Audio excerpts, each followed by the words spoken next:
Oui, la CAN est passée. La CAN s'est déroulée, elle est passée.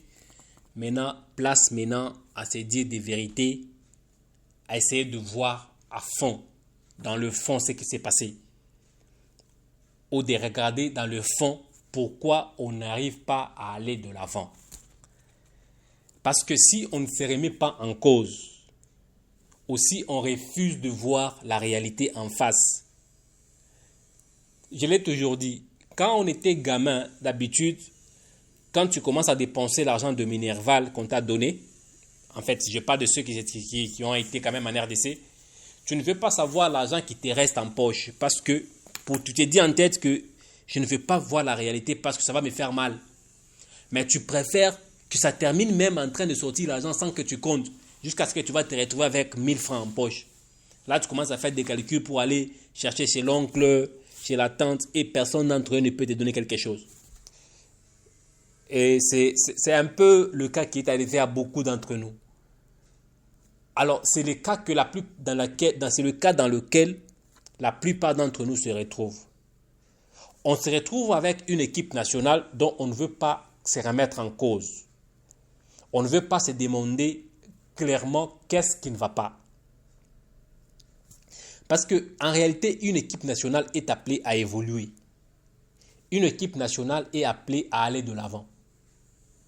Si vous n'évoluez pas ou vous n'allez pas de l'avant avec une équipe, et donc, si vous ne vous remettez pas en cause, c'est que vous vous condamnez à rester sur place. Et tant que vous restez sur place, les autres travaillent, ils viendront vous dépasser. Pas parce que vous avez reculé, non. Parce que vous êtes resté sur place et les autres ont évolué et vous a dépassé. Vous avez le même football, les mêmes acteurs, vous avez le même résultat, mais seulement les autres en font plus que vous. Parce que si vous voulez garder votre place, c'est qu'il faut vous assurer que les autres qui évoluent derrière vous n'arrivent pas à vous rejoindre. Parce que s'ils évoluent et qu'ils vous rejoignent, et qu'ils évoluent encore, ils ajoutent encore plus l'évolution, ils vont vous dépasser. Mais s'ils sont en train de venir derrière vous, et que vous, à un moment donné, vous remettez en cause, vous dites non, quelque chose n'a pas marché, nous devons travailler plus pour aller de l'avant. Je peux vous assurer qu'on peut aller de l'avant et réussir beaucoup de choses. Mais si vous refusez qu'on se remette en cause, si vous refusez qu'on se dise des vérités, si vous refusez qu'on critique ce qui n'a pas marché, vous nous poussez ou vous poussez notre équipe nationale à stagner, à rester sur place, à refuser d'évoluer. Ça, c'est ça la vérité. Nous avons tous vu le match. La RDC a joué face à des petites, à des moyennes et à des grandes équipes. On a joué face au Bénin. Bénin, c'était l'équipe moyenne. Et on a gagné 1-0. On a joué face au Sénégal. Une grande équipe. On a fait un but partout. On a joué face au Botswana. Une petite équipe. On a gagné 3-0. On a joué face à l'Algérie où on est tombé par 1-0. Mais quand vous regardez ces 4 matchs joués par la RDC, le premier match, la RDC avait déployé son jeu, avait joué décomplexé. Pourquoi? Parce qu'ils savaient qu'en face de nous, c'était une petite équipe. Décomplexée, mais irréaliste. Le deuxième match, la RDC s'est dit, ça c'est le Sénégal. Hein. Si on se déploie, on risque d'avoir 10 buts. On risque d'avoir 10 buts à 0. Papa, on fait un bus. On met juste un bus derrière et on va commencer à attendre le défaut des joueurs sénégalais ou leurs erreurs. Nous, on fait des contre-attaques et on part marquer. Ces genres de plans, ce sont des plans qui ont toujours été utilisés par des petites équipes face aux grandes équipes. Donc, si vous mettez en place un tel plan, c'est que vous vous dites que votre adversaire est beaucoup plus efficace que vous. Ça, c'est ça la vérité. Donc, Or, ça a été le système des jeux que la RDC a utilisé face au Sénégal et face à l'Algérie, face au Nigeria et face au Cameroun. On accepte de subir. Depuis quand vous avez déjà vu 5 défenseurs, donc un plan de 5, 3, 2. C'est le plan qu'on avait utilisé face à l'Algérie, hein? N'oubliez pas. C'est simplement pour vous dire, Algérie, en tout cas, gardez les ballons, partez avec ces ballons chez vous si vous voulez. Nous, on ne sort pas d'ici, on met un bus dans notre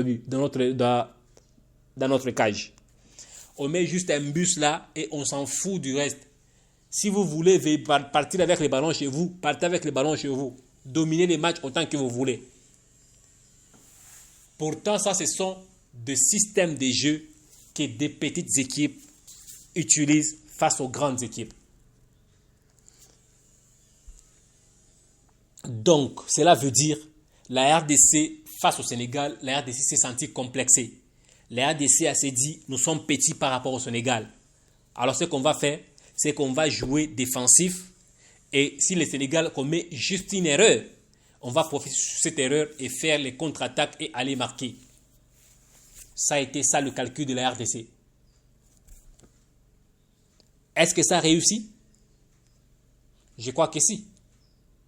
Je crois que si, ça réussit. Mais qu'est-ce qu'il faut faire en réalité pour l'instant? Il faut progresser. Progresser, ça veut dire quoi? Ça veut dire, peu importe l'adversaire, nous, on se base sur notre propre jeu et on attaque. Regardez en conférence de presse du coach sénégalais Pape Thiaw. Chaque fois quand on lui pose des questions face à l'adversaire, il se dit, nous, on se concentre sur notre jeu. C'est que peu importe ce que l'adversaire met en place, ça, c'est pas notre problème. Nous, on a notre façon de jouer. Je connais mes joueurs. Je sais l'efficacité de mes joueurs. Les face-à-face, les 1 contre 1. Je connais l'efficacité de mes joueurs et je vais me baser sur mes qualités, les qualités de mes joueurs, notre jeu, notre système de jeu, point barre. Et quand le Sénégal se déploie, peu importe l'adversaire, ça se déploie. Ça ne joue pas défensif. Hein. On a vu le Sénégal face au Brésil, ça n'a pas joué défensif. Ça déployait un jeu. On a vu le Sénégal face à l'Angleterre, ça n'a pas joué défensif. Ça déployait un jeu. Le Sénégal déploie toujours son jeu. Pourquoi? Parce que ces joueurs ont la capacité de faire face à l'adversaire. C'est là que je rentre maintenant chez nous. Du côté défensif, nous sommes bons. En dehors de Massakou qui commet certaines erreurs qui arrivent face à la fatigue, parce que Massakou n'est plus le même Massakou qu'il était à West Ham, le Big Hole, comme on l'appelait. Il n'est plus le même Big Hole. Il a déjà, il a régressé, il est monté en âge, il n'est plus le même, il n'a plus la même flexibilité. L'esprit veut faire quelque chose, mais le corps refuse, parce que c'est tout à fait normal. C'est tout à fait normal que le corps refuse. Le corps refuse de faire cela. Et ça, c'est, disons, Massakou qui a quand même des erreurs, et puis qui est quand même secondé par KMB, qui est quand même bon aussi. Joris qui est pas quand même, qui est bon, qui fait quand même un bon travail, pas quand même, qui fait un bon travail lorsqu'il doit commencer le match. Bref, défensivement, on est bon. Mais seulement Bissaka doit avoir une doublure à la hauteur. Vous avez vu vous-même le jour où on a aligné Kaloulou face au Botswana. Mais il s'est embrouillé. Il voulait prouver qu'il avait la même qualité que Bissaka. Il voulait nous prouver qu'il avait les mêmes compétences que Bissaka, qu'il n'était pas moins joueur que Bissaka. En voulant nous prouver qu'il était à la hauteur d'un grand joueur, d'un joueur de l'équipe nationale, un binational. Il nous a produit ce qu'il nous avait produit là, des bêtises en bêtises. Et le coach voulait même le remplacer à un certain moment parce que Bissaka avait même commencé des échauffements. C'était le match face au Botswana qui sont en train de parler. Et jusqu'à ce que le coach décide un peu de le laisser et Bissaka est rentré s'asseoir. Du côté défensif, on a Bissaka a besoin d'une doublure parce qu'en cas de blessure ou en cas d'indisponibilité de Bissaka, nous voulons que ça soit rassuré. Comme du côté de Masuaku et de Joris, de ce côté-là, pour l'instant, pour les moments, que ce soit l'un ou l'autre, on est quand même rassuré. Malgré qu'à un moment donné, Masuaku lâche avant la 90e minute, il se sent fatigué, il est fatigué avant la 90e minute. Parce que le match du Sénégal, là, où il avait gaffé, si tu regardes à la 65e minute, il commençait déjà à se tirer, à se tenir déjà, disons, à montrer les signes de fatigue, où il s'arrêtait à un moment donné, il s'est tiré les jambes. Il y a des séquences de vidéos comme ça, parce que je ne peux pas passer les vidéos qui ne sont pas les miennes. Regardez, suivez tout le match, à partir de la 60e minute, regardez Masuaku, il montrait déjà les signes de fatigue. Mais comme notre coach est têtu, comme tous les autres coachs que nous connaissons, binationaux, il a décidé de le laisser là et qu'il continue à jouer. Et on a écopé ces buts-là venant du Sénégal. Ça, c'est du côté défensif. On est bon, on est à 90% bon. Il faut juste des ajouts par rapport à ces deux postes-là. Parce que du côté central, à la charnière centrale, je peux vous assurer que là, on n'a pas de problème.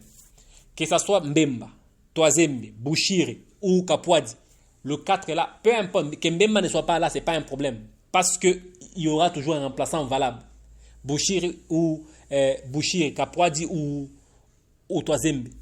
Ils sont très bons. En tout cas, du côté charnière, on n'a aucun souci. Aucun. En dehors de Batou Binsika qui est arrivé au fin cycle, on peut le remercier et puis le faire partir. En dehors de Batou Binsika, mais le reste, c'est bon. Milieu de terrain, là, on a un problème. Là, on a un problème. Ce n'est pas pour rien qu'on vous dit qu'il y a de grandes équipes et de petites équipes. Un milieu de terrain qui joue à Sunderland et un milieu de terrain qui joue à Man City, ils ne sont pas les mêmes milieux de terrain parce que leur niveau diffère. Un milieu de terrain qui joue à Sunderland et celui qui joue à Séville ou à Villarreal, ils ne sont pas le même. Ils ont deux niveaux différents. Là, vous pouvez m'insulter autant que vous voulez. Je vous dis des vérités. Et nous en avons vu face au Sénégal. Notre milieu de terrain avait été écrasé, massacré, dominé, monté sous la tête. Nous en avions vu. C'est quoi notre milieu de terrain? Notre milieu de terrain, nous avons Noah Sadik, Sunderland. Nous avons Mouko, Lille. Nous avons Moutoussami, je ne sais même pas il est où. Il était à Nantes, je ne sais même pas il est où pour l'instant, Moutoussami. Nous avons Kakuta. C'est lui qui est quand même Nous avons Charles Piquel qui a fait aussi n'importe quoi les jours de ce match-là. On le met pour jouer, qui commence le match. Il nous frappe plusieurs frappes de bêtise en bêtise. Tout simplement parce qu'il voulait aussi prouver qu'il mérite sa place de titulaire en milieu de terrain. En lieu et place de Sadik et Mouk. En voulant nous prouver, on a tous vu le résultat. Des frappes qui venaient de n'importe où, frapper n'importe comment, des ballons à calmer et à passer facilement. On a jeté les ballons n'importe où. Le milieu de terrain doit être refait. Si pas nettoyé complètement ou revu, soit revu ou modifié. Vous avez supplié quelqu'un à venir en équipe nationale. Il a donné ses conditions, il a fait des caprices, ses conditions, puis il est venu. Vous l'avez testé pendant différents matchs, il n'a pas donné comme vous l'attendiez. Peut-être qu'il est très bon en club parce qu'il se connaît avec d'autres joueurs avec qui il joue. Vu qu'ils se connaissent, il sait comment faire des mouvements, les autres le connaissent, ils savent comment récupérer les ballons chez lui.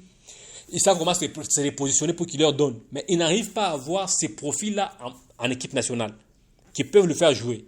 Soit c'est au coach de voir s'il veut garder ses joueurs en milieu de terrain et chercher des profils qui peuvent l'aider à jouer normalement. Normalement, comment un coach doit fonctionner? Si un coach doit créer une équipe, Un coach crée une équipe sur base d'un profil. Comme Claude Leroy créait des équipes à l'époque, Claude Leroy constituait l'équipe sur base d'un profil. Et regarde, le profil soit des Touré, Trésor Poutou, soit des Roum. Parce que c'est Roum qui était beaucoup plus le meneur de jeu. Alors, on s'est basé sur Roum. On regarde comment Roum joue en club.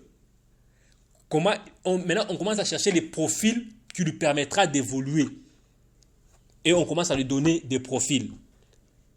Tout comme à l'époque, Barcelone joue avec un profil. Il prend un profil Messi. Il prend un profil Ronaldinho. Il prend un profil Maradona. Sur base de ces profils, on lui cherche des gens qui peuvent l'aider à jouer avec. Il se positionne comme ça. De la manière dont il se positionne, si on prend un ailier comme celui-là, et cet ailier va lui permettre d'avoir des passes. Soit on n'a pas un milieu de terrain capable de faire ces choses, soit on a un milieu de terrain capable mais qui n'a pas de joueurs qui lui permettent de faire évoluer son jeu. Mais la vérité, c'est que pour l'instant, le dernier milieu organisateur de jeu qu'on a eu en équipe nationale, c'est Kebano. Un joueur capable de voir les espaces invisibles aux autres. Un joueur capable de lire les jeux, de sentir son coéquipier sans l'avoir vu, de le sentir tel part et de lui mettre le ballon là où il doit le trouver. Le dernier qu'on a eu en date, c'était Kebano. En dehors des Touré, Roum,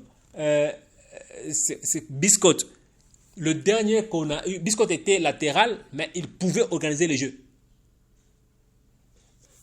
En dehors de ceux-là, je peux être sûr qu'on n'en a plus aujourd'hui. Un joueur capable de... On a avec Bakambu qui... Ça, je vais arriver là-bas aux attaquants. Non, je le remets d'abord là-bas. On a des joueurs, Bakambu qui regarde par terre là, sous le ballon, là, en train de courir comme ça. Il ne voit même pas Méchac de l'autre côté. Pourtant, un joueur comme Touré, Poutou ou Kebano, il n'a même pas besoin de regarder son coéquipier. Il a déjà senti. Et puis, il va lui mettre le ballon dans un petit espace que personne n'a vu, ni l'adversaire, ni ses coéquipiers, ni celui qui venait. Il n'a pas vu ça, mais il a juste senti le ballon venir. Et il sait que si je mets là, personne n'est au courant. Lui, là, va arriver sur ces ballons-là. Et il va mettre le ballon au bon endroit, au bon moment, et ce ballon va finir dans la cage. Ce n'est pas pour rien que Mazembe gagnait beaucoup de trophées. Ce n'est pas pour rien. Ce n'est pas anodin. Mazembe avait deux joueurs qui organisaient les jeux. Calabre, une lecture de jeu extraordinaire. Touré, une lecture de jeu impossible à rendre. Mbezi Mbez, une lecture de jeu à la hauteur de sa renommée. Mais en équipe nationale, aujourd'hui, qu'est-ce qu'on a? On a Noah Zadik. Non, pardon. Je sais que vous allez dire que c'est une pépite qui est venue tôt, qui est très bon. Il joue très bien à Sunderland. Il est titulaire tout le match de Sunderland. Je peux vous assurer que ça continue comme ça, même à Sunderland, il va se mettre au banc. Hein? Je peux vous assurer que ça continue comme ça, même à Sunderland, il va être au banc. Non, soyons sérieux. On n'a pas de joueurs capables d'organiser les jeux. Et là, le coach va mettre son amitié d'abord avec les gens là, dehors. Ces gens se sont battus, oui. Ils nous ont amenés jusqu'ici à la CAN. Ils ont joué la CAN. Il est temps maintenant de leur remercier, de chercher des profils capables de les remplacer. Ils ont déjà monté tout ce qu'ils avaient. Ils ne peuvent pas aller au-dessus de ce qu'ils ont montré. Ils ne peuvent pas aller au-dessus de ce qu'ils ont pu donner. Ce qu'ils ont donné, c'est tout. C'est tout ce qu'ils ont en eux. Ils ne peuvent pas aller au-delà de ça. Ça, c'est très sûr. Alors, pourquoi continuer avec ces gens? Oh non, on ne peut pas prendre Mavididi parce que Mavididi était capricieux. Bissac était capricieux ici. Donc, on peut même encourager à devenir encore capricieux plus que ça parce qu'on ira encore le supplier pour qu'il vienne. Ses caprices s'expliquaient. Depuis qu'il est là, il est titulaire. Il joue à fond. Il se donne à fond. Un jeu propre, des passes propres, des récupérations propres à la hauteur d'un joueur qui a joué dans des grands clubs.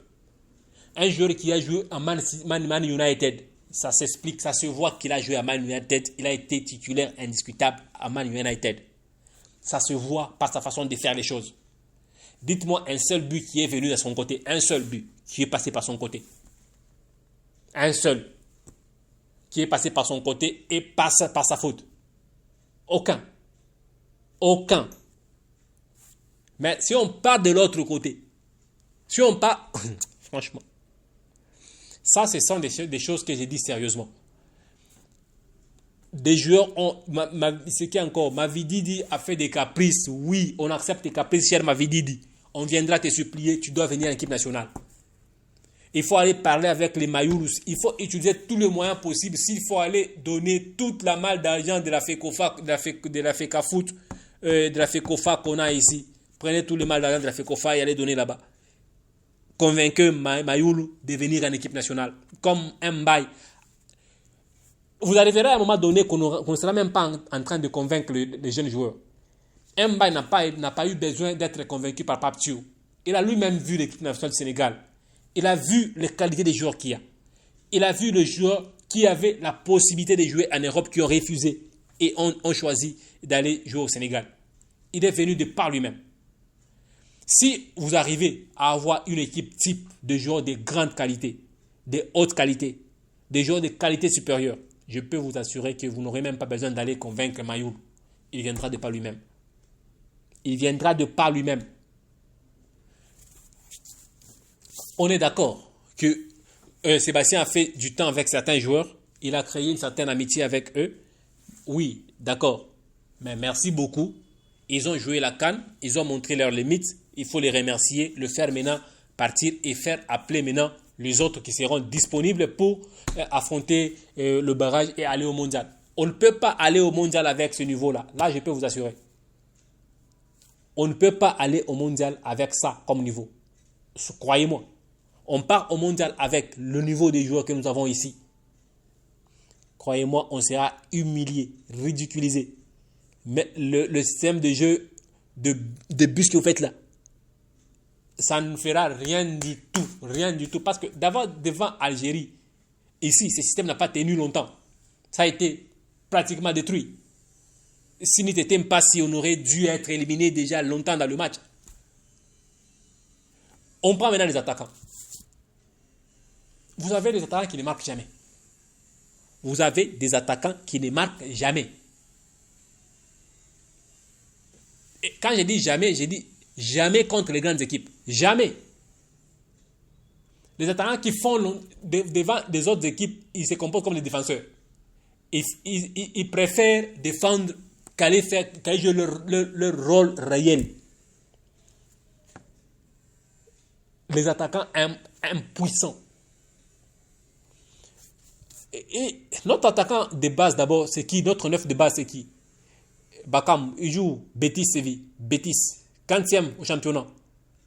Si il est Betis et n'est pas dans les top meilleurs du championnat, ce qui veut dire tous les joueurs capables de battre Séville ne se trouvent pas à Séville. Tous les joueurs capables de gagner des grands matchs ne se trouvent pas à Séville. Ce qui veut dire tout le joueur qui viendra de Séville ne sera pas à la hauteur d'un bon jeu. Ça, c'est certain.